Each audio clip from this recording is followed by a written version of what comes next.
When I was the Prime Minister of Kenya, I was introduced to the company and its activities by the Prime Minister Narendra Modi, while he was then the Chief Minister of the state of Gujarat.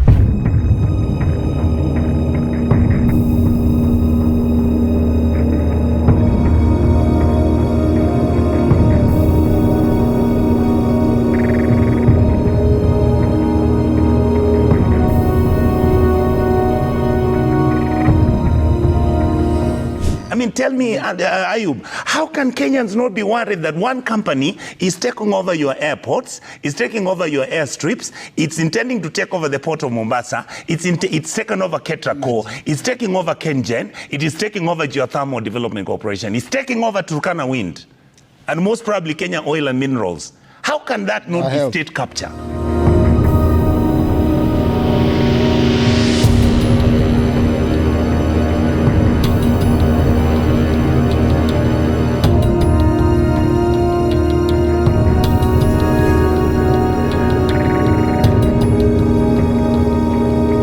When I was the Prime Minister of Kenya, I was introduced to the company and its activities by the Prime Minister Narendra Modi, while he was then the Chief Minister of the state of Gujarat.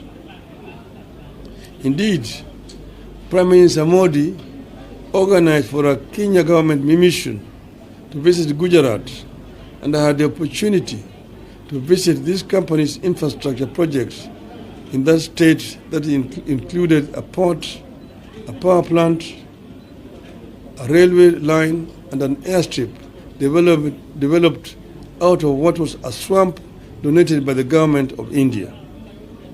I'm talking about Adani group of companies.